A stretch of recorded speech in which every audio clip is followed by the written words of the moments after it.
नमस्ते दोस्तों, न्यू सक्षम के चैनल एनवीएस एकेडमी के ऊपर आपका हार्दिक स्वागत है। दोस्तों हमने प्रारंभ कर दिया था गुप्त वंश से। इससे पहले हमने प्रारंभ किया था मौर्य वंश से, और मौर्य वंश के हमने यहाँ पर वीडियो बना लिए थे, कंप्लीट 7 वीडियो बना लिए थे। इसी मौर्य वंश के हमें 1-2 दिन बाद के अंदर एक वीडियो लेकर आऊँगा, वहाँ से हम क्वेश्चनों से संबंधित यहाँ पर जितने भी मौर्य वंश के क्वेश्चन बनते हैं उनसे संबंधित भी हम एक वीडियो बनाएंगे। इसके बाद में हमने दोस्तों प्रारंभ कर दिया था गुप्त काल, और गुप्त काल का भी मैं यहाँ पर 2 वीडियो बना चुका हूँ दोस्तों। आज हमारा वीडियो होगा यहाँ पर गुप्त काल के अंदर तीसरा वीडियो है। इसके अंदर हमने देखा था कि स्थापत्य कला का प्रथम स्वर्णकाल भी किस काल को माना गया था? गुप्त काल को। स्थापत्य से संबंधित स्वर्णकाल से संबंधित यहाँ पर 2 क्वेश्चन बनते हैं हमारे इतिहास के अंदर कि स्थापत्य कला का प्रथम स्वर्णकाल किसको बोला गया था? गुप्त काल को।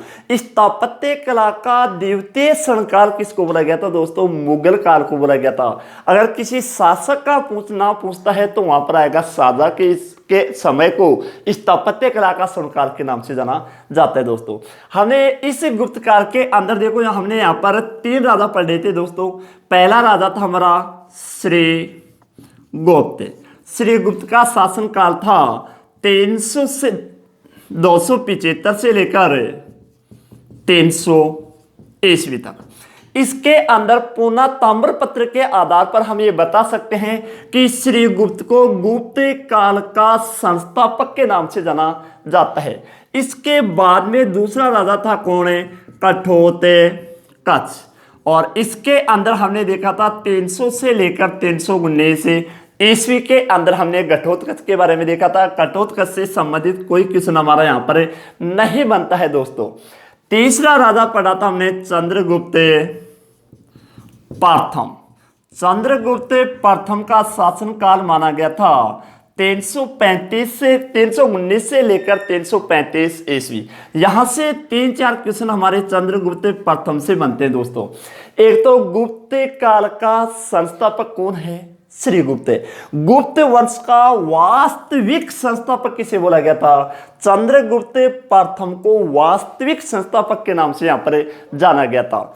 इसी चंद्रगुप्त प्रथम ने क्या किया था? 319 ईस्वी के अंदर अर्थात अपने राज्यारोहण के समय में एक संवत प्रारंभ किया था, और यह संवत था हमारा गुप्त संवत। तो गुप्त संवत प्रारंभ कब किया गया था? 319 ईस्वी के अंदर किया गया था, और ये प्रारंभ करने वाला कौन था? चंद्रगुप्त प्रथम था। इसी के द्वारा पहली बार इतिहास के अंदर पहली बार महाराजाधिराज की उपाधि दान करने वाला भी कौन था? चंद्रगुप्त प्रथम ही था। इसी के अंदर हमने देखे थे कि गुप्त वंश के अंदर सोने के सिक्के प्रारंभ करने वाला प्रथम शासक भी कौन था? चंद्रगुप्त प्रथम ही था। इसी के अंदर यानी राजा और रानी प्रकार के सिक्के चलाने वाला भी कौन था? चंद्रगुप्त प्रथम था। इसके बाद में हमने चौथा शासक प्रारंभ कर दिया था, कौन है? समुद्रगुप्त। 335 से लेकर 375 या 380। 375 क्यों मानते हैं यहाँ पर दोस्तों, और 380 यहाँ पर क्यों लिया गया है, इसके बारे में यहाँ पर चर्चा करेंगे दोस्तों। पहले मैं आपको बता देता हूँ कि समुद्रगुप्त को एक तो भारत का नेपोलियन बोला गया था, क्योंकि अगर भारत के इतिहास के अंदर सर्वाधिक सैन्य व्यवस्था मानी जाए, सुदृढ़ सैन्य व्यवस्था, तो वो किसकी मानी गई है? समुद्रगुप्त की मानी गई थी। क्योंकि इसे बताया गया है कि समुद्रगुप्त ने भी यहाँ पर लगभग 100 युद्ध जीते थे, इसलिए नेपोलियन की तुलना की गई थी किससे? समुद्रगुप्त से। तीसरी बात यहां पर है कि इसकी विजयों की जानकारी हमें कौन सी प्रशस्ति से प्राप्त होता है? प्रयाग प्रशस्ति से इसकी विजयों की जानकारी प्राप्त होती है, और प्रयाग प्रशस्ति का लेखक हरिसेन था। प्रयाग प्रशस्ति के अंदर कुल 7 श्लोकों का उल्लेख किया गया था, और ये रचयिता हरिसेन के द्वारा इनका लिखा गया था। इसी के अंदर हम देखे थे इसकी कुछ साम्राज्य विस्तार की नीतियां या इसके कुछ युद्ध। तो इसने एक तो उत्तर भारत में इसने कुल 9 राजाओं को पराजित किया था। उत्तर भारत के अंदर इसके 2 अभियान हुए थे। प्रथम अभियान के अंदर उसने यहाँ पर 4 राजाओं को पराजित किया था और द्वितीय अभियान के अंदर इसने यहाँ पर 5 राजाओं को पराजित किया था। अर्थात उत्तर भारत के अंदर उसने कुल कितने राजाओं को पराजित किया था? 9 राजाओं को पराजित किया था। और वहां पर इसने एक नीति अपनाई थी, परसबोधरण की नीति, अर्थात जड़ मूल से नष्ट करने की नीति अपनाई थी। दक्षिण भारत विजय, दक्षिण भारत के अंदर इसने कुल 12 राजाओं को पराजित किया था और यहां पर भी एक इसने नीति अपनाई थी, राजग्रहण मोक्षानुग्रह की नीति अपनाई थी। दक्षिण भारत के राजाओं के प्रति कौन सी नीति थी? राजग्रहण मोक्षानुग्रह, राजग्रहण मोक्षानुग्रह की नीति इसने दक्षिण भारत के राजाओं के प्रति अपनाई थी। अर्थात एक बार उस राजा को पराजित करना है, उसी को वापस राजा बनाना है और वहां से क्या लेना है? कर के रूप में टैक्स लेते रहना है। तीसरी विजय थी इसकी आट्विक विजय, आट्विक विजय। आट्विक विजय का मतलब है जंगली राज्य, और ये जंगली राज्य थे उस समय हमारे विंध्याचल पर्वतमाला के अंदर नागपुर से लेकर कोल्हापुर के मध्य आट्विक राज्य थे और इनकी संख्या यहाँ पर कुल कितनी बताई गई थी? 18। तो उसने उत्तर भारत के अंदर कुल कितने राजाओं को पराजित किया दोस्तों? 9 राजाओं को। दक्षिण भारत के अंदर उसने 12 राजाओं को पराजित किया था और आट्विक विजय यानी जंगली राज्य उसने कितने पराजित किए थे? यहाँ पर 18 जंगली राज्यों को भी इसने यहाँ पर पराजित किया था। अब दोस्तों हम देखते हैं कि उत्तरी पश्चिमी जो गणराज्य हैं यानी इसके अंदर हमारा राजस्थान भी शामिल है। क्या समुद्रगुप्त ने उत्तरी पश्चिमी गणराज्यों के ऊपर भी आक्रमण किया था या नहीं किया था? राजस्थान की कुल कितनी रियासतों के ऊपर इसका अधिकार हुआ था समुद्रगुप्त का? इसके बारे में दोस्तों आज हम चर्चा करेंगे। देखो,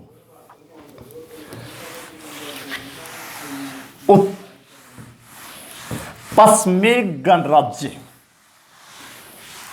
पश्चिमी गणराज्यों के ऊपर विजय, जहां से क्वेश्चन हमारा 2-3 बार यहां से क्वेश्चन भी बन चुका है।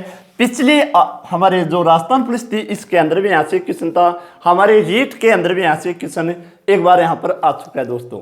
तो उसके बारे में देखते हैं। देखो, पश्चिमी गणराज्य विजय, पश्चिमी गणराज्य पर विजय, पर विजय।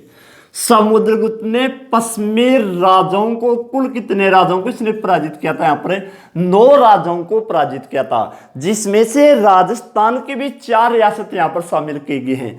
दोस्तों देखते हैं कि वो 9 यहाँ पर गणराज्य कौन से थे। इसके लिए इनको रटने की कोई जरूरत नहीं है। यहाँ पर इसके लिए हम एक सूत्र का प्रयोग करते हैं। देखो दोस्तों, मा मैं के पास, मां मैं के पास। प्रथम एम से क्या बनाते हैं? मालव। मालव के अंदर हमारे राजस्थान की 2 रियासत आते हैं, टोंक और अजमेर, टोंक और अजमेर। ऐसे बनता है आर्जुन, आर्जुन। यहां पर आर्जुन के अंदर हमारी राजस्थान की ही 2 रियासत आती हैं, अलवार और भरतपुर, अलवार और भरतपुर। गुप्त काल के अंदर आर्जुन, अलवार और भरतपुर का जो क्षेत्र था इसको हम गुप्त काल के अंदर किस नाम से जाना जाता था? आर्जुन के नाम से। फिर एम से बनता है मद्रक, ये क्षेत्र आता है हमारा पंजाब के अंदर। फिर वाई से क्या बनता है? योद्धे क्षेत्र, योद्धे क्षेत्र। और ये योद्धे क्षेत्र किसको बोला जाता है? दिल्ली के समीप के क्षेत्र को, दिल्ली के समीप के क्षेत्र को। ये क्वेश्चन हमारा राजस्थान पुलिस के अंदर था। क्वेश्चन ऐसा था हमारा अभी राजस्थान पुलिस के अंदर कि योद्धे क्षेत्र भारत के उत्तर भारत में है या दक्षिण भारत के अंदर है, या पश्चिमी भारत में था, या पूर्वी भाग के अंदर है। तो हमको अगर ये पता होना चाहिए कि युद्ध क्षेत्र किसको बोला जाता है गुप्त काल के अंदर। तो युद्ध क्षेत्र, हम दिल्ली के आसपास के क्षेत्र को हम कौन सा क्षेत्र बोलते हैं? युद्ध क्षेत्र। दिल्ली हमारे भारत के अंदर अगर दिशाओं की तरफ देखें तो ये हमारे उत्तर भारत के अंदर है। तो युद्ध क्षेत्र उस समय उत्तर भारत के अंदर स्थित था। कैसे बनता है? के काक, ये हमारा एमपी के अंदर पड़ता है। कैसे बनता है? फिर दूसरा कैसे? खारे परेत, ये भी हमारे एमपी के अंदर है। पी से बनता है प्रारजोन, इस पी से क्या बना? प्रारजोन, ये भी हमारे एमपी के अंदर आता है। ए से क्या बनता है? आमेर, एमपी में है ये क्षेत्र भी हमारा। और एस से बनता है सनकानिक, सनकानिक, ये क्षेत्र भी कहाँ पर पड़ता है? हमारा एमपी के अंदर। तो समुद्रगुप्त ने पश्चिमी गणराज्यों के अंदर यहाँ पर कुल कितने रियासतों को उसने पराजित किया था? 9 रियासतों को पराजित किया था। और इसके अंदर हमारे राजस्थान की भी कुल कितनी रियासतें आ रही थी? 2 रियासतें आ रही, 4 रियासत आ रही थी। एक तो मालव क्षेत्र जिसके अंदर अजमेर और टोंक क्षेत्र को बोला गया है, आरजुएन जिसके अंदर अलवर और भरतपुर क्षेत्र को माना गया था। तो दोस्तों ये तो था समुद्रगुप्त का साम्राज्य विस्तार के नीति के तहत उसने जो दिग्विजय नीति अपनाई थी, जिसके तहत उसने लगभग यहाँ पर भारत के अंदर 100 राज्यों को पराजित किया था, जिनमें मैंने आपको यहाँ पर महत्वपूर्ण बता दिए हैं दोस्तों। अब देखते हैं दोस्तों, एक क्वेश्चन हमारा और भी बनता है यहाँ पर कि समुद्रगुप्त के समकालीन शासक कौन कौन से थे? समुद्रगुप्त की कौन सी उपाधि है? समुद्रगुप्त ने यहाँ पर कुल कितने प्रकार के सिक्के चलाए थे, या उसने प्रचलन के अंदर सर्वाधिक सिक्के कौन से चलाए थे? क्या समुद्रगुप्त के अंदर भी इसने किसी बौद्ध भिक्षु को भी यहाँ पर उसने शरण दे रखी थी? इसके बारे में दोस्तों हम यहाँ पर चर्चा करते हैं। दोस्तों देखो, समुद्रगुप्त के समकालीन शासक, समुद्रगुप्त के समकालीन शासक, समकालीन शासक, समुद्रगुप्त के समकालीन शासक कौन कौन से थे? इसके अंदर हम देखते हैं। समुद्रगुप्त के समकालीन शासक था श्रीलंका का मेघवर्ण। मेघवर्ण, ये कई बार क्वेश्चन आ चुका है कि समुद्रगुप्त के समकालीन लंका का शासक कौन था? मेघवर्ण था। शक शासक कौन था? शक शासक था रुद्र सिंह तृतीय। रुद्र सिंह तृतीय था। समुद्रगुप्त रुद्र सिंह तृतीय से पराजित इसको नहीं कर पाया था, लेकिन चंद्रगुप्त सेकंड था, जिसको विक्रमादित्य के नाम से जाना जाता है, वो इस शासक रुद्र सिंह तृतीय के क्या कर देता है? पराजित कर देगा। तीसरा देखते हैं यहाँ पर कुषाण वंश। उसमें यहाँ पर कौन सा वंश चला था? कुषाण वंश। तो इस कुषाण वंश के अंदर भी समुद्रगुप्त के समकालीन शासक कौन था? केदार कुषाण। केदार कुषाण था, ये केदार कुषाण था। तो समकालीन समुद्रगुप्त के समकालीन लंका का शासक कौन है? मेघवर्ण था। शक शासक कौन हुआ? रुद्र सिंह तृतीय था। कुषाण वंश का शासक कौन था? केदार कुषाण था। इनके समकालीन शासक थे। तीसरी अगर हम बात करें कि इस समुद्रगुप्त ने कौन कौन से, यानी यहाँ पर उसने कुल कितने प्रकार की मुद्रा प्रचलित की थी? तो इसने 6 प्रकार की यहाँ पर मुद्रा प्रचलित की थी। समुद्रगुप्त यानी गुप्त वंश का वह शासक है जिसने सर्वाधिक प्रकार की मुद्राएं प्रचलित की थी। तो वो कौन होगा? हमारा समुद्रगुप्त ने यहाँ पर 6 प्रकार की मुद्राएं प्रचलित की थी। तीसरी बात देखते हैं, ये समुद्रगुप्त एक वीणावादक था। वीणावादक। 2 क्वेश्चन इतिहास से संबंधित यहाँ पर 2 क्वेश्चन बनते हैं। वीणावादक कौन था? जो वीणा बजाया करता था, वह शासक जो वीणा बजाता था, वो एक तो कौन है? हमारा समुद्रगुप्त। समुद्रगुप्त। नंगाड़ा, नंगाड़ा बजाने वाला शासक कौन था? अकबर था, जिसको अशिक्षित शासक के नाम से जाना जाता है। वीणा के ऊपर रोक लगाने वाला कौन था? औरंगजेब था, उसने वीणा वादन के ऊपर, उसने स्वयं भी वीणा वादक था, लेकिन ये उसे क्या कर दी थी, औरंगजेब ने यहाँ पर वीणा के ऊपर उसने प्रतिबंध लगा दिया था। तो ये दो क्वेश्चन हमारे काफी इंपॉर्टेंट बनते हैं कि वह शासक जो वीणा बजाया करता था तो वह कौन हो गया, समुद्रगुप्त। वह शासक जो नगाड़ा बजाता था वह शासक कौन है, अकबर। अब ये वीणा बजाता था या नहीं बजाता था, इसकी जानकारी हमें कहां से मिलती है, क्योंकि इसने सर्वाधिक प्रकार की मुद्रा प्रचलित की है, तो इसके सिक्कों से, समुद्रगुप्त के सिक्कों से हम ये बता सकते हैं कि समुद्रगुप्त वीणा वादक था। ये इसकी एक तस्वीर दिखाई गई है सिक्कों के ऊपर कि ये स्वयं वहां पर वीणा बजा रहे। तीसरी बात देखते हैं कि समुद्रगुप्त ने एक यज्ञ किया था, अश्वमेध यज्ञ। अश्वमेध यज्ञ, अश्वमेध यज्ञ, गुप्त वंश का वह शासक है जिसने अश्वमेध यज्ञ करवाया था। वह अश्वमेध यज्ञ शासक कराने वाला भी कौन था, हमारा समुद्रगुप्त था। समुद्रगुप्त ने एक बौद्ध भिक्षु था, वसुबंधु, बौद्ध भिक्षु वसुबंधु, बौद्ध भिक्षु वसुबंधु को इसने क्या दे रखी थी, शरण दे रखी थी। वह बौद्ध भिक्षु वसुबंधु जिसको शरण दे रखी थी, तो शासक का नाम पूछेगा तो हमारा कौन हो जाएगा यहाँ पर, समुद्रगुप्त। अब समुद्रगुप्त ने कुछ 2-3 यहाँ पर उपाधियां धारण कर रखी थी। एक तो कविराज, कविराज के नाम से जाना जाता है क्योंकि समुद्रगुप्त स्वयं एक कवि भी था। एक इसको बोला गया है अप्रतिरथ, अप्रतिरथ, और एक बोला गया है व्याघ्र पराक्रम, व्याघ्र पराक्रम के नाम से भी इसे जाना जाता है। कविराज भी बोला गया है समुद्रगुप्त को। दूसरे अगर देखें तो अप्रतिरथ के नाम से भी इसे जाना जाता है और इसे व्याघ्र पराक्रम के नाम से भी जाना जाता है। तो ये 3 उपाधियां होगी हमारे समुद्रगुप्त की। अब दोस्तों देखते हैं इसका शासनकाल कि 375 क्यों मानते हैं और 380 क्यों मानते हैं, इसके बारे में दोस्तों हम चर्चा करते हैं। ये हमारा फैक्ट थे हमारे किसके बारे में, समुद्रगुप्त के बारे में। अब 375 क्यों मानते हैं और 380 क्यों मानते हैं, इसके लिए भी यहाँ पर हमारे इतिहास के अंदर विवाद है। इसके बारे में हम यहाँ पर देखो चर्चा कर लेते हैं एक बार।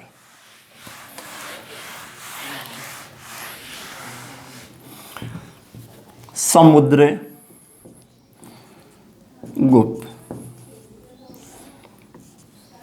शासनकाल 335 से 375 या 380। 375 क्यों मानते हैं यहाँ पर और 380 क्यों मानते हैं।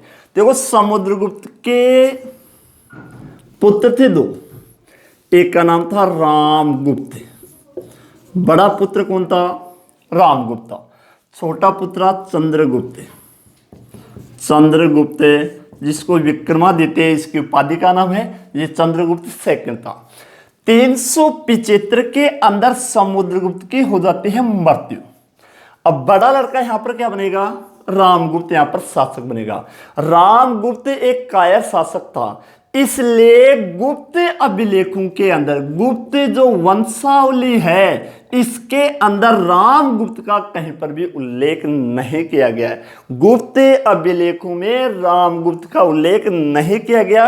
क्यों नहीं किया गया, क्योंकि रामगुप्त एक कायर शासक था। इसकी पत्नी का नाम था ध्रुव देवी, ध्रुव देवी। रामगुप्त के समय में क्या हुआ था, यवन जो हमारे पश्चिमी ईरान से संबंधित एक जाति थी, यवन जाति, इन्होंने रामगुप्त के ऊपर क्या कर दिया था, आक्रमण कर दिया था। तो उसने यवनों ने यहाँ पर रामगुप्त के ऊपर शर्त लगाई थी, या तो युद्ध करने के लिए तैयार हो या फिर ध्रुव देवी हमारे पास में भेज दो।